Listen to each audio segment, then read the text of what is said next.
Good evening दोस्तों आप सभी के लिए। और जैसा कि दोस्तों आप स्क्रीन पर देख रहे हैं आरआरबी जेई 27 मई और सेकंड शिफ्ट का आपका पेपर है दोस्तों। और 27 मई दोस्तों फर्स्ट शिफ्ट तक जितनी भी आपके आरआरबी जेई की शिफ्टें थी वो सारी आपके लिए करा चुका हूं। तो जिन्होंने वो शिफ्टें नहीं देखी हैं तो उनसे रिक्वेस्ट है दोस्तों, आप पीछे जाकर दोस्तों वो सारी शिफ्टें देख सकते हैं। और जो एएलपी की शिफ्टें मैंने डाली हुई हैं दोस्तों तो उन्हें भी आप देख सकते हैं। आज हम बात करेंगे दोस्तों 27 मई सेकंड शिफ्ट के जितने प्रश्न बनते हैं सभी प्रश्नों को हम डिस्कस करेंगे। तो दोस्तों जो हमारे चैनल पर पहली बार विजिट कर रहे हैं उनसे रिक्वेस्ट है कि चैनल को सब्सक्राइब कर लें, साथ में ऑल वाला बेल आइकन दबा लें दोस्तों, ताकि मेरी आने वाली हर वीडियो का नोटिफिकेशन सबसे पहले दोस्तों आपके पास पहुंच सके। और जितना हो सके दोस्तों वीडियो को लाइक करना, शेयर करना और वीडियो पर लास्ट तक बने रहना दोस्तों। तो चलिए दोस्तों वीडियो को शुरू करते हैं। और फर्स्ट प्रश्न है आपके सामने कि तापीय ऊर्जा संयंत्रों में जीवाश्म ईंधन की किस ऊर्जा को विद्युत ऊर्जा में बदला जाता है। तो दोस्तों जीवाश्म ईंधन में जो आपकी रासायनिक ऊर्जा होती है उसे ही दोस्तों विद्युत ऊर्जा में बदला जाता है। तो ऑप्शन नंबर डी आपका सही आंसर होगा। अगला प्रश्न है प्रश्न नंबर 3। इसमें आपसे पूछा गया है डैश उच्च गति डाटा के लिए वायरलेस ब्रॉडबैंड संचार का एक मानक है। तो क्या है दोस्तों? LTE। ऑप्शन नंबर बी आपका सही आंसर होगा। और कभी कभी आपने देखी दोस्तों LTE आपने देखा होगा कि जब आप फ़ोन चलाते हैं ना 4G 2G 3G 5G जो भी फ़ोन चलाते हैं वहाँ पर जब टावर जो आते हैं ना कॉर्नर पे आपने देखा होगा साइड में, जैसे इधर साइड ये होती है ना दोस्तों, ये साइड जैसे ये कोने की साइड होती है, ये राइट साइड में ये हिस्सा जो होता है ना ये इधर, तो इधर आपने देखा हो दोस्तों LTE लिखा रहता है। तो वो क्या करता है दोस्तों, क्या दर्शाता है? टावर जो होते हैं यानी रेंज जो होती है दोस्तों डाटा की उसको दर्शाता है। तो ये आपको याद रखना है। अगला प्रश्न है प्रश्न नंबर 4 और आपसे पूछा गया है नियासिन डैश का एक रूप है। तो दोस्तों देखिए विटामिन B3 को ही दोस्तों नियासिन के नाम से जाना जाता है। ऑप्शन नंबर ए आपका सही आंसर होगा। अगला प्रश्न है प्रश्न नंबर 5 और इसमें आपसे पूछा गया है जिम्नास्टिक अपने हाथों पर कुछ खुरदरे पदार्थ क्यों लगाते हैं। तो वो लगाते क्यों है दोस्तों? बेहतर पकड़ प्राप्त करने के लिए, घर्षण को बढ़ाने के लिए दोस्तों जो है वो उस पदार्थ को लगाते हैं, खुरदरे पदार्थ को, ताकि दोस्तों वो फिसले नहीं, जब वो वेट उठाते हैं तो फिसले नहीं। तो ऑप्शन नंबर सी आपका सही आंसर होगा। अगला प्रश्न है प्रश्न नंबर 6। 1916 में 16 का लखनऊ समझौता किसके बीच हुआ था। तो किसके बीच हुआ दोस्तों? भारतीय राष्ट्रीय कांग्रेस और ऑल इंडिया मुस्लिम लीग के बीच में जो है दोस्तों 1916 में एक समझौता हुआ जिसे दोस्तों लखनऊ समझौता के नाम से जाना जाता है। तो ऑप्शन नंबर सी आपका सही आंसर होगा। अगला प्रश्न है प्रश्न नंबर 7 और आपसे पूछा गया है निम्न में से कौन सा पदार्थ तनु अम्ल से उपचारित होने पर कार्बन डाइऑक्साइड गैस उत्पन्न नहीं करेगा। देखिए दोस्तों जब तनु अम्ल में बेकिंग सोडा को मिलाया जाता है तो भी दोस्तों कार्बन डाइऑक्साइड गैस निकलती है, संगमरमर को मिलाते हैं तो भी कार्बन डाइऑक्साइड, और चूना पत्थर को मिलाते हैं तो भी दोस्तों कार्बन डाइऑक्साइड। लेकिन दोस्तों चूने को मिलाया जाता है तो कार्बन डाइऑक्साइड गैस नहीं निकलती है, क्योंकि दोस्तों चूने में क्या है पहले से ही जो है पानी मिला हुआ होता है, तो दोस्तों कार्बन डाइऑक्साइड गैस निकलेगी नहीं। तो ऑप्शन नंबर डी आपका सही आंसर होगा। अगला प्रश्न है प्रश्न नंबर 8 और इसमें आपका क्वेश्चन है दोस्तों सहसंयोजक डैश है। तो देखिए दोस्तों सहसंयोजक जो होते हैं विद्युत के कुछ चालक होते हैं, बिल्कुल सही है दोस्तों। जुड़ने वाले परमाणुओं में इलेक्ट्रॉनों की साझेदारी द्वारा बनते हैं, बिल्कुल सही है दोस्तों। सहसंयोजक योग का गलनांक और क्वथनांक निम्न होता है, बिल्कुल सही है दोस्तों। तो ये सभी इसका सही आंसर होगा ऑप्शन नंबर डी। अगला प्रश्न है दोस्तों प्रश्न नंबर 9 और इसमें आपसे पूछा गया है सिस्टेमा नेचुरे किसके द्वारा लिखी गई है दोस्तों। जो एक किताब है दोस्तों तो ये लिखी गई है दोस्तों कैरोलस लीनियस के द्वारा। ऑप्शन नंबर डी आपका सही आंसर होगा। अगला प्रश्न है प्रश्न नंबर 10 और इसमें आपसे पूछा गया है निम्नलिखित में से कौन सा नीले लिटमस को लाल कर देता है। तो देखिए दोस्तों धावन सोडा जो होता है ये लाल लिटमस को नीला करता है, चूना का पानी जो है दोस्तों ये भी लाल लिटमस को नीला करता है, और बेकिंग सोडा जो है ये भी दोस्तों जो है लाल लिटमस को नीला करता है। जबकि दोस्तों सिरका जो है ये आपको बता दूं दोस्तों को नीले लिटमस को ये लाल करता है। ऑप्शन नंबर सी आपका सही आंसर होगा। अगला प्रश्न है और दोस्तों मैं आपको बता दूं देखिए ये बेकिंग सोडा ये बेकिंग सोडा और ये धावन सोडा ये दोनों ही आपको याद रखने हैं दोस्तों, बहुत ज़्यादा पूछे जाते हैं लिटमस के साथ जब इनकी क्रिया कराई जाती है तो। क्या प्रभाव डालते हैं, ये बहुत ज़्यादा पूछा जाता है, ये आपको याद रखना है। अगला प्रश्न है प्रश्न नंबर 11, किसी वस्तु का भार क्या है। तो देखिए दोस्तों, भार उसे कहते हैं, यह वस्तु द्वारा अधिग्रहित क्षेत्रफल होता है भार। तो ऑप्शन नंबर सॉरी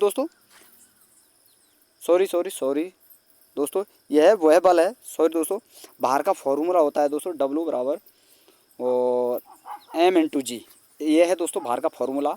तो देखिए ये है क्या दोस्तों, यह वह बल है जिसके, यहाँ पर आप देख सकते हैं दोस्तों, साफ कर देता हूँ मैं, M×G यहाँ पर लिख देता हूँ।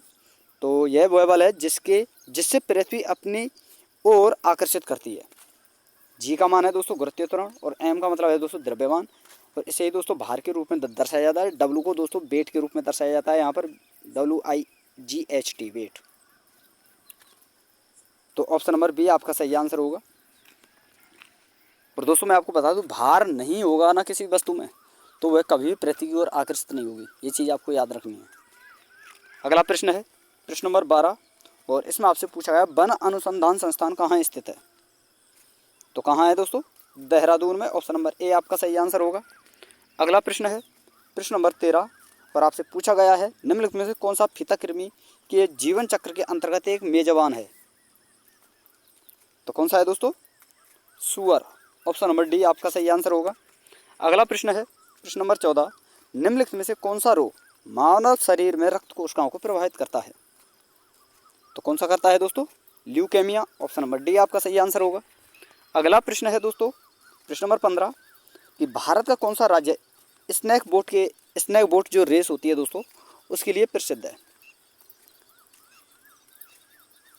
तो दोस्तों ये है आपका केरल, ऑप्शन नंबर डी आपका सही आंसर होगा। और दोस्तों आपको याद रखना है, सबसे पहले दोस्तों स्नैक बोट बस यात्रा जो है दोस्तों कहाँ पर चालू की गई, ये भी केरल में ही चालू की गई थी। ऑप्शन नंबर डी ही इसका सही आंसर होगा, ये आपको याद रखना है, आपसे पूछा जा सकता है ये प्रश्न। और देखिए दोस्तों मैं आपको बता दूं, ये जितने मैं आपके लिए टॉपिक करा रहा हूँ, जितने भी शिफ्टें करा रहा हूँ, चाहे मैं ALP की कराऊँ, चाहे NTPC, चाहे ग्रुप डी, चाहे RRB JEE, और आप चाहे किसी भी वैकेंसी की तैयारी करें, किसी भी पोस्ट की तैयारी करें, चाहे आप ALP की कर रहे हो, चाहे टेक्नीशियन, या फिर दोस्तों JEE, NTPC, RRB JEE और RPF, चाहे किसी की भी तैयारी कर रहे हो, तो प्लीज़ आपसे रिक्वेस्ट है दोस्तों, आपको ये सारी शिफ्टें देखनी है। ऐसा नहीं दोस्तों कि मैं ALP की डाल रहा हूँ तो ALP ही वाले देखेंगे, नहीं, ऐसा नहीं, बिल्कुल आपको सभी शिफ्टें देखनी है। चाहे मैं किसी भी एग्ज़ाम की शिफ्टें डालूँ तो आपको सभी देखनी है, क्योंकि दोस्तों साइंस जो होती है सभी एग्जामों के लिए इक्वल होती है, और कहीं से भी किसी भी एग्जाम में किसी प्रकार की साइंस पूछी जा सकती है। क्योंकि दोस्तों देखिए NTPC ग्रुप डी में भी 10th लेवल की साइंस पूछी जाती है, ALP में भी 10th लेवल की साइंस पूछी जाती है दोस्तों, और RRB JEE में भी दोस्तों 10th लेवल की ही साइंस पूछी जाती है। तो इसीलिए बोल रहा हूँ दोस्तों, सभी शिफ्टों को आपको देखना होगा, चाहे मैं कोई सी भी शिफ्ट डालूँ और किसी भी एग्जाम की शिफ्ट डालूँ। और दोस्तों आपको पता ही है, हर रविवार को मैं GK का भी टॉपिक डालता हूँ, तो कल आपको तैयार रहना है दोस्तों।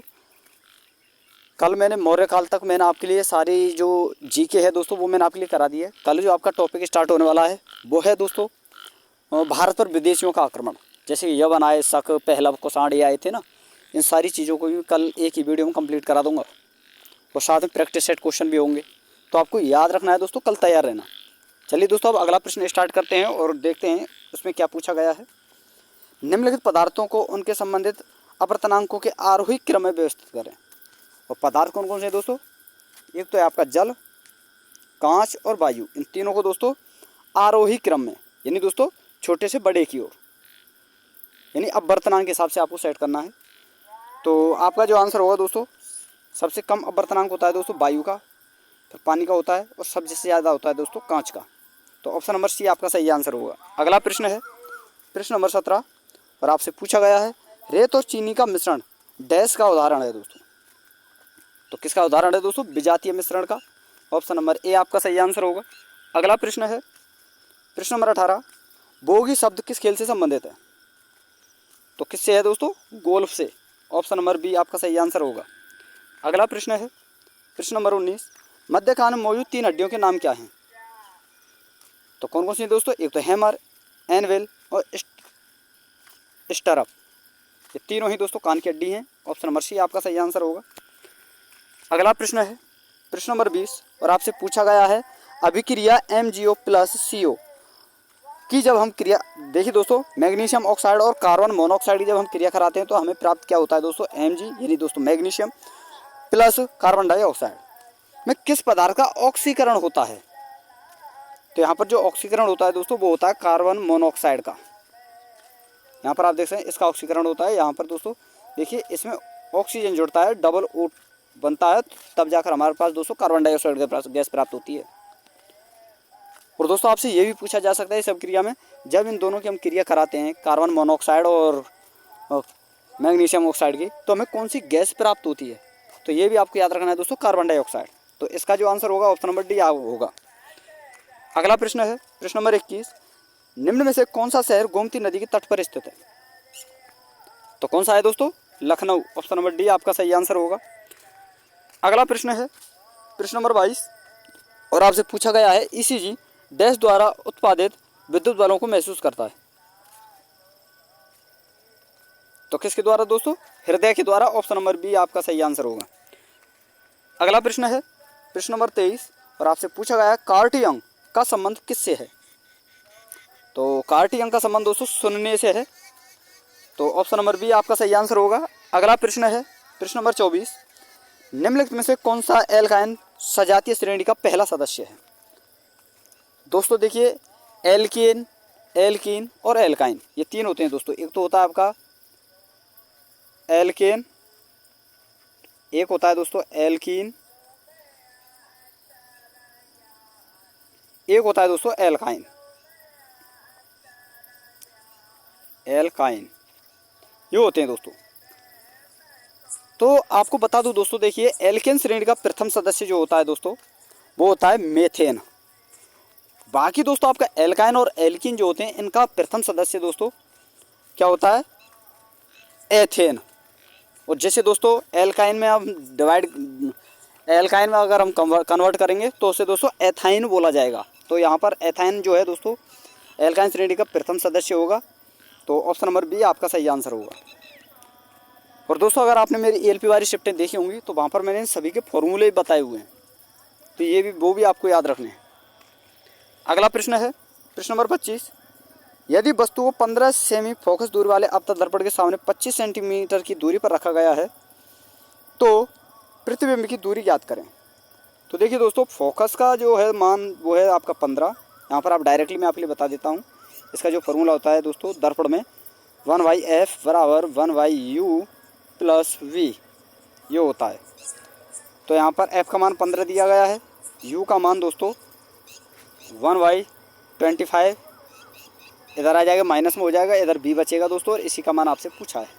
तो आपका जो आंसर होगा वो होगा दोस्तों, देखिए ये होगा दोस्तों आपका 75 यहाँ पर आ जाएगा, 15 5 75, 25 3 75, 2 बटे दोस्तों ये आएगा 75, और इसका जो आंसर होगा माइनस में होगा दोस्तों वो आएगा आपका दोस्तों 37.5। ऑप्शन नंबर सी आपका सही आंसर होगा। अगला प्रश्न है और इसमें आपसे पूछा गया है दोस्तों योजना आयोग की स्थापना कब की गई। तो कब की गई दोस्तों, 1950 को। ऑप्शन नंबर डी आपका सही आंसर होगा। अगला प्रश्न है प्रश्न नंबर 27, विश्व जल दिवस कब मनाया जाता है। तो कब मनाया जाता है दोस्तों, 22 मार्च को। ऑप्शन नंबर डी आपका सही आंसर होगा। और देखिए दोस्तों मैं आपको बता दूं कि मैं वीडियो पर डटे रहने के लिए इसलिए बोलता हूं दोस्तों, बात इसकी नहीं है कि वीडियो कैसी होगी, क्वेश्चन कैसे होंगे, क्या आपको देखना चाहिए नहीं देखना चाहिए, बात उसकी नहीं है दोस्तों। केवल आपको जेई वाले हैं तो जेई वालों को ही देखना चाहिए, ELP वाले हैं तो ELP वालों को ही देखना चाहिए, ऐसा नहीं है दोस्तों। क्योंकि दोस्तों न्यूमेरिकल जो होते हैं ना, और हर शिफ्ट में न्यूमेरिकल आता है, और न्यूमेरिकल जो होते हैं दोस्तों आप सभी के लिए दोस्तों, चाहे आप किसी भी एग्जाम की तैयारी करें, न्यूमेरिकल बहुत ज़रूरी है दोस्तों फिजिक्स के। और वो केवल और केवल दोस्तों आप इन्हीं शिफ्टों में आप समझ सकते हैं। बाकी हालांकि देखिए मैं आपके लिए अलग से फार्मूले वाली क्लासें भी लेकर आऊँगा, जिसमें चैप्टर वाइज फार्मूले कराऊँगा और उसमें साथ में आपके एग्जाम्पल भी। लेकिन दोस्तों यहाँ पर अगर आप समझेंगे अच्छी तरह से तो आपको जो दोस्तों क्वेश्चन के हिसाब से और भी बहुत ज़्यादा फायदा होगा। तो दोस्तों इसलिए बोलता हूँ वीडियो पर लास्ट तक बने रहना है आपको। अगला प्रश्न है प्रश्न नंबर 28, विद्युत बल्ब का प्रदर्शित विद्युत की रेटिंग 100 वाट का मतलब क्या है? तो 100 वाट का मतलब है दोस्तों बल्ब प्रति सेकंड 100 जूल विद्युत ऊर्जा व्यय करता है। ऑप्शन नंबर डी आपका सही आंसर होगा। अगला प्रश्न है प्रश्न नंबर 29, इसमें आपसे पूछा गया है स्वतंत्रता, समानता और बंधुता की प्रेरणा किससे ली गई है? तो कहाँ से ली गई है दोस्तों? फ्रांसीसी क्रांति से। ऑप्शन नंबर ए आपका सही आंसर होगा। अगला प्रश्न है प्रश्न नंबर 30, और यहाँ पर आपसे पूछा गया है निम्न में से कौन सा हॉकी खिलाड़ी नहीं है? तो कौन सा नहीं है दोस्तों? मिशेल बेंजामिन लकड़ा, ये दोस्तों हॉकी खिलाड़ी नहीं है। ऑप्शन नंबर डी आपका सही आंसर होगा। अगला प्रश्न है दोस्तों प्रश्न नंबर 31, और यहाँ पर आपसे पूछा गया है निम्नलिखित में कौन सा आमाशय को प्रभावित करता है? तो कौन करता है दोस्तों? कॉलिक। ऑप्शन नंबर बी आपका सही आंसर होगा। अगला प्रश्न है प्रश्न नंबर 32, और यहाँ पर आपसे पूछा गया है IRNSS का पूर्ण रूप क्या है? तो IRNSS का दोस्तों पूर्ण रूप है Indian regional navigation satellite system. Option number B आपका सही आंसर होगा यहाँ पर। अगला प्रश्न है दोस्तों प्रश्न नंबर 34, और आपसे पूछा गया है रदरफोर्ड के अल्फा कणों के प्रकीर्णन का प्रयोग परिणाम स्वरूप किसकी खोज में हुआ? कि प्रयोग परिणाम स्वरूप किसकी खोज हुई? यानी जो रदरफोर्ड ने जो अल्फा कणों पर दोस्तों जो सोने की पन्नी पर अल्फा कणों की जो बौछार की थी उसके द्वारा किसकी खोज की? तो किसकी की दोस्तों? परमाणु के नाभिक की। ऑप्शन नंबर बी आपका सही आंसर होगा। अगला प्रश्न है दोस्तों प्रश्न नंबर 34, और आपसे पूछा गया है घेंगा डैश की वजह से उत्पन्न होने वाली बीमारी है? तो दोस्तों किसकी वजह से? आयोडीन की वजह से। ऑप्शन नंबर ए आपका सही आंसर होगा। अगला प्रश्न है प्रश्न नंबर 35, और यहाँ पर आपसे पूछा गया है यदि किसी ध्वनि तरंग की आवृत्ति 50 हर्ट्ज है तो इसका आवर्त काल क्या होगा? और देखिए दोस्तों यह प्रश्न में ALP वाली शिफ्टें जब मैंने कराई थी वहाँ पर भी कराया था, RRB JEE की सेकंड या थर्ड शिफ्ट मैंने कराई थी दोस्तों, इतना मुझे ध्यान है, तो वहाँ पर भी मैंने ये प्रश्न कराया था। और ये प्रश्न आपको दोस्तों इसका आंसर सॉल्व करके दोस्तों कमेंट में इसका आंसर बताना है। ये HW क्वेश्चन रहेगा आपके लिए, और इसका आंसर आपको कमेंट में बताना है कि इसका आंसर क्या आएगा। ठीक है दोस्तों, चलिए अगला प्रश्न देखते हैं प्रश्न नंबर 36, और यहाँ पर आपसे पूछा गया है इनमें से कौन नर्मदा बचाओ आंदोलन से संबंधित एक भारतीय सामाजिक कार्यकर्ता है? तो कौन है दोस्तों? मेधा पाटेकर। ऑप्शन नंबर सी आपका सही आंसर होगा।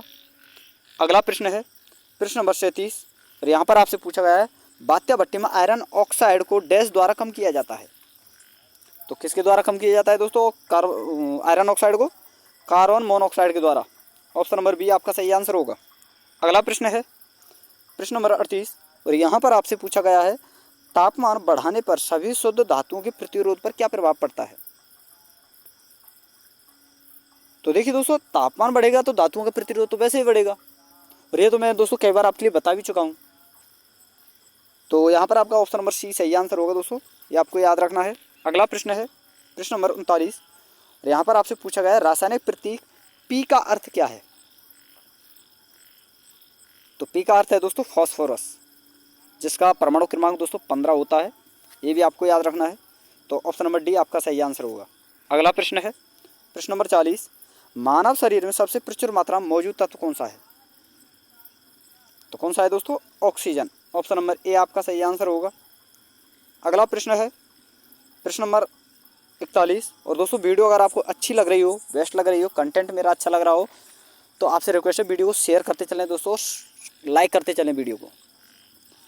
और इस प्रश्न में आपसे पूछा गया है प्रश्न नंबर 41 है चंद्रमा पर मौजूद वह प्रकाश क्या है जिसकी वजह से दोस्तों हमें पृथ्वी से दिखाई देता है?